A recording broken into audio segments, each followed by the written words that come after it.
እድሉ ተወሰደ እድልሽ ተወሰደ የሚባለው እንደዚህ በድጋጎ ውስድ የሚደረግ ሁሉ ሳይሆን ሰይጣን ምን ያደርጋል? ያታልላል። የሚያታልለው እንዴት መሰላችሁ? ደብተራው ጋር ሄደው የሱን እድል እፈልጋለሁ፣ እድሉን በቃ የሱ ቻንስ እኔ ጋር እንዲመጣ እፈልጋለሁ ሲሉት ጊዜ ላቡን አምጣ፣ ምራቁን አምጣ፣ የሆነ ነገሩን አምጣ ተብሎ ይነገረዋል። መስተፋቀርም ከሆነ ምንም ከሆነ እሺ ብሎ ሄዶ ሲያመጣ የሱ እድል ወደሱ የመጣ ነው የሚመስለው። ይሄ ሰው እንደሆነ እንዲያስብ ነው፣ እንደዛ እንዳመጣ እንዲያስብ ነው። ግን ሄዶ ሲያመጣ ሰይጣን አብሮት ነው ያለው። የደብተራው መንፈስ ተልኳል አብሮ ሄዶ ሲመለስ እንደ ገቢር ነው ያ የሚያመጣው። ፀጉርም ይሁን የሚያመጣው ላብም ካራቴራ ተቀዶ እዚህ ጋር ተቦጭቆ ሊሆን ይችላል። የጡት ማስያዣችሁም ጠፍቶ ሊሆን ይችላል። ፓንት ተቦጭቆ አይጥ የቦጭቆ ይመስል ከስር። በእርግጥ አንዳንድ ጊዜ ላብ ያለበት ቦታ ላይ አይጦች መጥተው ይበሉታል አይደለም። ለምንድን ነው ያ የተፈለገው? እንዲመስል ነው። አይጥ የበላችሁ እንዲመስል እንዳይነቃ ነው። እና ሲያመጣው እድሉን ያመጣ ነው የሚመስለው። ሰይጣንም ደግሞ ያን እንዲመስል ይፈልጋል። እና አመጣው ሲል አዎ አምጥተሃል ይለዋል። ግን የዛን ሰው እድል ለምሳሌ 20 አጋንንት ከሆኑ የዛን ሰው እድል የሚዘጉ ግማሾቹ እዛ ይቀራሉ። ለምን? እድሉ ተወሰደ ሲባል የለውማ ያ ሰው። እኔ ለምሳሌ እጄ ላይ ገንዘብ ሌባ ከወሰደብኝ እጄ ላይ ገንዘብ አይኖረኝም። እንደዛ ነው። እድሉ ከተወሰደ ያ ሰው የለኝም እድል የተወሰደብኝ ብሎ እንዲያምንም ይሄም ደግሞ ወሰድኩበት ብሎ እንዲያይ ነው። ሲያዩት ድክርት ይላል፣ ገንዘብ ያገኛል፣ አያልፍለትም። ምን ይላል? ለምን? ይሄኛው ተቀባይ ሆኗላ። በቃ እኔ ነኝ ማድገው። አብረን እንደግም ከሆነ ደግሞ እኩል ነው የሚያድጉት፣ እኩል ይካፈላሉ ማለት ነው። ይህ አበሻ መንፈስ ግን ከባድ ነው። በአጋንንትም ሆነ እንኳን እኔ ልደግ እሱ ይኮስምን ነው፣ እሱ ይውደቅ ነው። መኮርኮርና መኮርኮም ብላችሁ አስቡት። ይህን ይኮረኩመዋል፣ ይሄ ደግሞ ይኮረኮራል። በአጋንንት ደስታ ያገኛል ማለት ነው። በቃ እያንዳንዱ የሚያረጋት ነገር በእድል ተወስዶ ስለሆነ ወሰድኩ ብሎ ነው የሚያስበው። አጋንንቶቹ እዛ ሄደው አይምሮ ነው ይደፍኑታል። አሪፍ ስራ የሚሰራ ከሆነ ስራውን ያበላሹበታል። እሱን ስራ የሚመስል ደግሞ ፌክ የሆነ ስራ ደግሞ ለዚህኛው ይሰጠዋል። ከዛ ገንዘብ ሲያገኝ በአጋንንቶቹ ገዛ ሲሄድ ይሳካለታል። ማምን ለምን? ሃይኮፒ ወይም ፌክ የሆነ ምንድን የሚባለው ሰከንድ አንድ እንደሚባለው ሃይኮፒ ያስኬዳል። ያንን ልጅ ያለውን ቻንስ እድሉን የሚመስል ነገር ይህም ስላገኘ ወሰድኩ ብሎ ስለሚያስብ ይኖራል ማለት ነው። ይሄ የአጋንንቶቹ የማታለል ስራ ነው እንጂ ከዛኛው ሰውዬ የሚሰረቅ ተሸክመው የሚያመጡት ነገር ኖሮ አይደለም። ያን አይምሮ መድፈን፣ ይሄኛውን ደግሞ በአጋንንት ደግሞ አይምሮ ሊከፍቱትና በሄደበት እንዲሳካለት ያደርጉታል። ግን ገቢር አለው፣ ግብርም አለው። ገቢር ለመግቢያ ነው፣ መጀመሪያ ለመስራት ነው። ግብሩ ደግሞ በየጊዜው ደግሞ ይሄን ማሳደስ የሚባል ነገር አለ። ምናልባት ራሱን እጁ የተወሰደበትን ሰው መጋበዝም ሊሆን ይችላል። የጫማውን ሶል መስረቅ፣ ካልሲውን መስረቅ፣ ፓንቱን መስረቅም ሊሆን ይችላል። ለማሳደስ በአመቱ እንደዚህ የሚያደርጉ አሉ። ጓደኛ መስለው መኝታ ክፍል ድረስ ገብተው የተሰጣ ልብስ የሚወስዱ፣ አንድ እግር ጫማ፣ የታጠባችሁበትን ሳሙና፣ ይህን ሁሉ ይወስዳሉ። ለምን? እድላችሁ የፊት እጣቢያችሁን ለመውሰድ ፈልገው ነው። ገላሽን ልጠብሽ፣ ገላህን ልጠብህ፣ ወይ ደግሞ ካስቲ ይሄን ቲሸርት ይሆናል እስቲ ይውሉና። እንዲያውም አንድ ጊዜ አንድ ጓደኛ ምን አለኝ፣ ስለ እድል ስታወራ ነኝ በጣም በቃ ተጠራጠርኩ አለ። ጸበል ሲገባ እውነቱን አወቀ። ጓደኛው ቲሸርት አመጣለት። እስቲ ሞክረው ይሄን ቲሸርት በእናትህ እኔ ጠበበኛለሁና እንደማይሆነው ያውቃል። በጣም ብዙ መንገድ ካስኬደው በኋላ ላብ ከወጣው በኋላ ማለት ነው። አስቡት። ቲሸርቱን አስለበሰውና አይ የጠበበህ ይመስለኛል፣ ለማንኛውም አድርገውና እስቲ ፎቶ እነሳበትና ትመልሰዋለህ፣ ችግር የለውም ሌላ ቀይርልሃለሁ፣ ቁጥርህ ስራ አላወቅኩት ነው ይለዋል። እሺ ብሎ ደግሞ የዋህ ነው። አብረው ሄዱ። ላብ እንዳላበው ነበር ካመት ግን አልቦኛ ሲል ችግር የለውም የምንመልሰው ልብስ ነው አለው። ለበሰ። ከነ ላቡ አምጥቶ ለደብተራው እንካ ብሎ ሰጠው። ሙሉ በሙሉ ነው የተዘረፈው። ሙሉ በሙሉ ሞልድ የሚሰራ ሰው ነው። የሻማና የምናምን የጅብሰም ምናምን ሞልዶች የሚሰራ ሰው ነው። ሞልድ ታውቃላችሁ? ቅርጽ ማውጫ ሙሉ በሙሉ የተወሰደበት ማለት ይሄ ሰው በቃ ብቻውን ዜሮ ቀራ። ዜሮ። አንዳንዴ እንካፈል የሚባል ነገር ማለት ለነገሩ ሰይጣን እንዴት አድርጎ የሚካፈለው እና በዚህ ልክ ሰው እድሉ ይወሰዳልና ተወሰደ ሲባል አማርኛው አፋችን ላይ ወሰደ የሚለው ነገር ነው እንጂ ያለው ተደፍኖበት ተከፈተ ነው። እዚህ ጋር ይደፈናል፣ እዚህ ጋር ይከፈታል ማለት ነው። አጋንንቶቹ ያዩዋል፣ መጀመሪያ ይኮርጃሉ፣ ያያሉ ልጁ እንዴት እንደሚገባ እንደሚወጣ ምን እንደሚያገኝ ትርፉ መኪና የያዘው ነገር ያያሉ። ይሄንን ነው ራሱ የምፈልገው ካለ ይመጡና ያንን ያስረክባሉ ማለት ነው። ያንን ሰውዬ ደግሞ ይዘጋጉበታል። መኪናው እንዲበላሽ፣ ክስ እንዲበዛበት፣ ከሚስቱ እንዲጣላ፣ እንዲናደድ፣ እንዲበሳጭ፣ ቀስ በቀስ ትዳሩ እንዲበነምን እየተደረገ ይሄዳል ማለት ነው። ይሄ ነው እድል እንጂ እንደዚህ የሚዘዋወር ነገር ኖሮ አይደለም ማለት ነው። ቅዱስ ጊዮርጊስ የገደለው ዘንዶ ሰው ይገበር የነበረ እንደሆነ በዚህ በመካከለኛው ምስራቅ በሊባኖስ የታወቀ ነው ማለት ነው። እና ያ ማለት መንፈሱ ላዩ ላይ ሲያድርበት የሚፈጸም ተግባር ነው። ማደሪያ ይፈልጋል። እዚህ ሰው እንዲህ እያደረ እንደሚናገር እንስሳቱም ላይ ያድራል ማለት ነው። እሺ አሁን ትለቃለህ? እለቃለሁ። ሁላችንም እለቃለሁ። ተመልከቱ።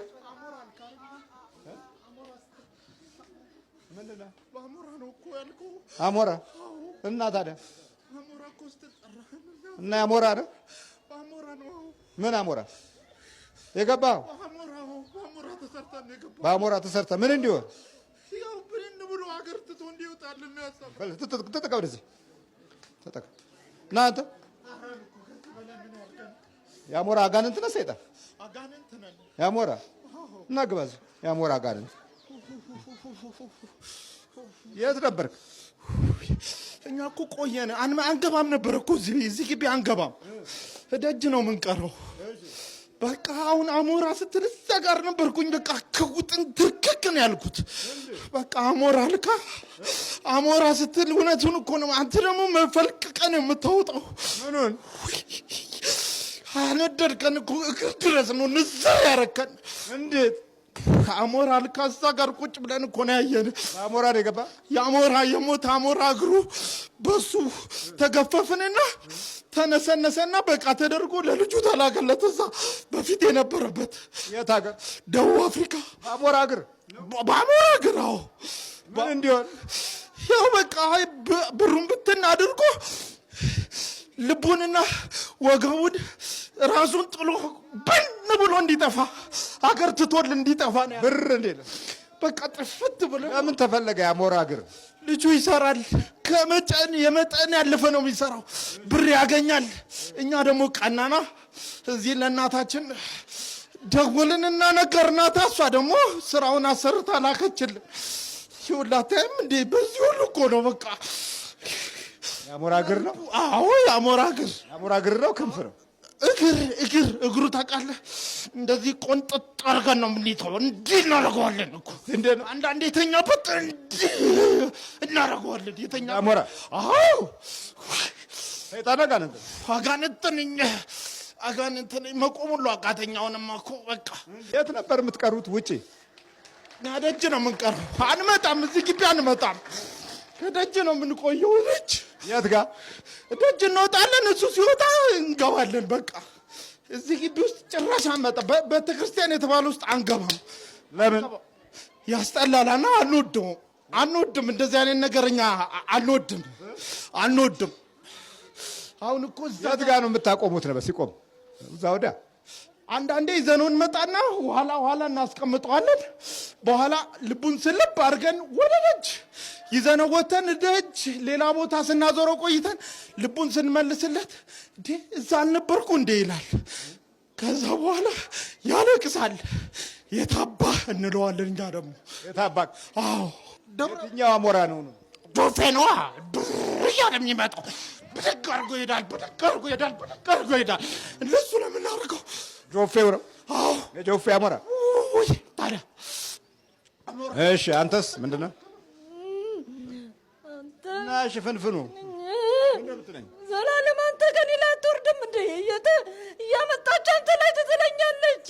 እየተደበቁ ቡዳውም አይነ ጥላውም ሰላም ዛር ሁሉ ምን ልንገርህ ስንቱ አንተ እኔን እየተከታተልክ አለቃልከኝ። ታመጣኛለች የትም ብላ 700,000 ብር አስወጥተናታል ልጅቷን። አዎ እሷንም ይኸውና እንደገና ሰላም። ምንድን ነህ አንተ ግን? እኔ የዛር ቤተሰብ የዛር ጠቋር ቡዳ አይነ ጥላ የቄስ እንትን የደብተራ መንፈስ ሰላቢ ሁሉም ምን ልንገርህ፣ ስንቱን ልንገርህ። ውስጡ ተከማችቼባታለሁ። ወደ አንተ እመጣለሁ። ስንት ናችሁ? 80። አዎ ሰይጣን አጋንንት። አዎ ትለቃለህ። ልቅማው አለቃለሁ። አስመረርከኝ እኮ ያስከተለች ታመጣለች። አንተ ጋር ታመልጣለህ። አላመልጥም። ስንት ዓመት ነው ከያዝካት? በልጅነቷ ነው እኔ ጥሏን ስትወለድ ልጆቿ ተርፌ ልጆቿን ጉዳት ወስጃለሁ። ስንት ልጅ? 2 ልጅ ወስጃለሁ፣ ወንድና ሴት ገላል። አዎ አሁንም ደግሞ እነኛ ያሉትን አስመረረችን። ጸሎት እያለች በየቤተ ክርስቲያን ትዞራለች። እንደገና እሱን ፈልጋለች እያለች እየተከተለች በየቦታው አስመጣለች። እሺ መረረኝ። አንተማ አስመረረኛል። ቀጠቀጠችኝ። ስንት ናችሁ? 80 ልጆች። ያጠቃኸው የትኛው ነው? የትኛው ዛር ነው? አያቴ ቅድመ አያት። ማን ነው ስምህ? ጠቋር። አዎ ቡዳ ዛር ነህ ወይስ ቡዳ አጋንንት? ቡዳ አጋንንት። ስንት ዓመት ነው? አብሬያት አድጌያለሁ። ለልጆቿ ብትወልድ ተርፌያለሁ። ለልጆቿም ተርፌያለሁ። ልጆቿ ሁሉ የሱ አለበት። ስንት ልጆች አሉ አሁን? 2 አሉ፣ ወልደው ይኖራሉ። አንዱ ሐረር ነው፣ አንዷ ፈረንሳይ ሀገር ናት። መከራውን ታያለች። መከራን አሳያታለሁ በሷ የተነሳ። አሁን ሄዳ ደግሞ እዛ በጸሎት እያለች እዚህ አገናኛለሁ ብላ አንተን እየፈለገች ራስህ ተያዝክና ቁጭ አልክ። እሺ ተመርከክ። ሄድ ተዘጋጅ። በኢየሱስ ክርስቶስ ስም፣ በድንግል ማርያም ስም፣ በቅዱስ ሚካኤል ስም ወደ ሲኦል እንገባለን። በስላሴ ስም፣ በአቡነ ተክለ ሃይማኖት ስም ሲኦል ታስረናል። ቶሎ 7 ሆነቱ እግዚአብሔር ይገሰጽ።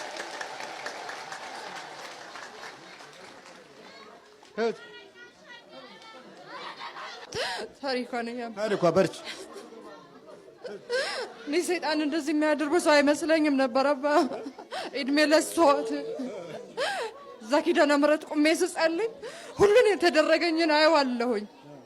እዛ ቆሜ ያለሁኝ የሰው ማላቃቸውን ሰዎች ይመጡብኛል፣ ምን እንደሚያደርጉ ምን እንዳደረጉኝ እና የእርሶ ጸሎት አግዞኝ የእግዚአብሔር ኪዳነ ምሕረትን አግዛኝ ነውና እግዚአብሔር ይስጥልኝ። በርቻ ያዞች ድንግል ማርያም ስም በመድኃኒዓለም ስም እድሜና ጤና ይስጥልኝ። ልጆቼንም መንፈሳዊ ከሆናችሁበት ጊዜ ጀምሮ እግዚአብሔርን ለማወቅ ጥረት ከምታደርጉበት ጊዜ ጀምሮ ዲያብሎስ መጀመሪያ ይቀጣችሁ ከነበረበት ቅጣት እጥፍ የሚቀጣን ለምንድን ነው የሚለውን ሐሳብ እንድታውቁ ፈልጋለሁ። ለምን ስንጀምር ይሄንን ነገር ስለሚያነሳልን ነው ታሪኩ። እኛ በእርግጥ እግዚአብሔርን ከቀረብኩ በኋላ ወይም መንፈሳዊ ከሆንኩ በኋላ ነው ይሄ ነገር ወደ ህይወት የመጣው፣ በጣም ፈተናው በዛብኝ እንላለን እንጂ ፈተና መቼም ተቋርጦ አያውቅም። እንዲያውም አንድ ፈተና ቀሎልናል። እሱም እግዚአብሔርን ባለመቅረባችን፣ ወደ ንስሐ ባለመቅረባችን፣ መንፈሳዊ ሰዎች ባለመሆናችን የሚሰማን የነበረውን የጉድለት ህይወት ወይም ጎዶሎነታችንን ስለሞላ ነው ከሚገጥሙን ፈተናዎች ውስጥ አንዱን አቅልለነዋል። ሳይታወቀን ስላቀለልነው አልተረዳነውም እንጂ አቅልለነዋል። ጭንቀትንና ችግርን ያለብንን ውጥረት ማቅለል ራሱን የቻለ ትልቅ መፍትሄ ስለሆነ ነው። ፈውስ እንኳን ባይገኝለት ወደ መፍትሄው መጠጋት ወይም ችግርን መናገር አንድ መፍትሄ ነው። ስለዚህ አንድ ሰው ወደ እግዚአብሔር እየቀረበ ሲመጣ 3 መፍትሄዎች ያገኛል። አንደኛ በመቅረቡ ብቻ ደስተኝነት፣ የመንፈስ እርካታ ስሜት ይሰማዋል። ሁለተኛ ነገር ደግሞ ሰይጣን ይሄን ብላ ይሄን ጠጣ እያለ ከዓለም እያመጣ ያጎርሰው የነበረውን ያበላው ያጠጣው የነበረውን የኃጢአትን የግፍን ምግብና መጠጥ ወይም ደግሞ የተለያዩ አይነት ድርጊቶቹን በሙሉ አልፈልግም ከዚህ በኋላ ብላችሁ ስትተውት ወይም ደግሞ ዲያብሎስ ወደ እግዚአብሔር ሄደዋል፣ ወደ መንፈሳዊ ሕይወት ቀርበዋል፣ ስለዚህ የራሴን ንብረት ወስዳለሁ ብሎ የራሱን ንብረት ሲያነሳ ከገንዘብ ጋር በተገናኘ ድሃ የሆንን የተንኮታኮትን ይመስለናል። ከጤንነት ጋር በተገናኘ የታመምን ይመስለናል። ለምን ሳያምን ወይም ሳንቸገር እንድንኖር ያደረገን እግዚአብሔር ስለሚመስልን ነው። ኃጢአትን እስከሰራን ድረስ መጥፎ ነገሮችን እስካከናወንን ድረስ ዲያብሎስ ዝም ብሎ ታግሶን በተለይ ለስጋ ፈቃዳችን የምንፈልጋቸውን ነገሮች እንድናገኝ ኃጢአት የሚሰራበት ነገር ከሆነ ደግሞ የበለጠ በደንብ ጫት መቃም፣ ማጨስ፣ መጠጥ መጠጣት፣ የተለያዩ ነገሮችንም ዝሙት መፈጸምም ጭምር ስታደርጉ ገንዘብ ቶሎ ቶሎ የሚመጣ ከሆነ ያ ገንዘብ ይመጣ የነበረው በእግዚአብሔር ኃይል ወይም በበረከት አልነበረም። ሰይጣን ባናት ያመጣዋል ለኃጢአት ስራ ሲባል። እንደ ቡና ሱስ በየቀኑ ማንኛውም ሱሶቻችሁን እንድታከናውኑ ያግዝ ነበረ። ልክ መንፈሳዊ ስትሆኑ ግን ሁሉ ነገር መጥፎ እንደሆነ እየተረዳችሁ ስትተውት ገንዘቡ ግን መምጣት ያቆማል። ለምን? ለኃጢአት ሲል፣ ለዝሙት ሲል፣ ላላስፈላጊ ህይወት ሲል ያመጣው የነበረውን ገንዘብ ያለማመደን ዲያብሎስ ነበረ ማለት ነው።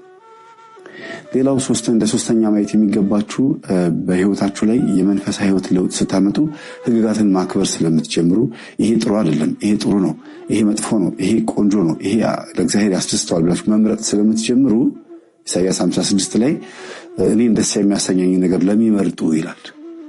እየመረጡ ለሚያደርጉ ሰንበቴን ለሚያከብሩ እያለ እንዴት አድርገን መኖር እንዳለብን ይናገራልና እየመረጠን ትክክለኛውን እግዚአብሔር የሚፈልገው ነገር ማድረግ ስንጀምር በስጭት ይጀምራል ዲያብሎስ።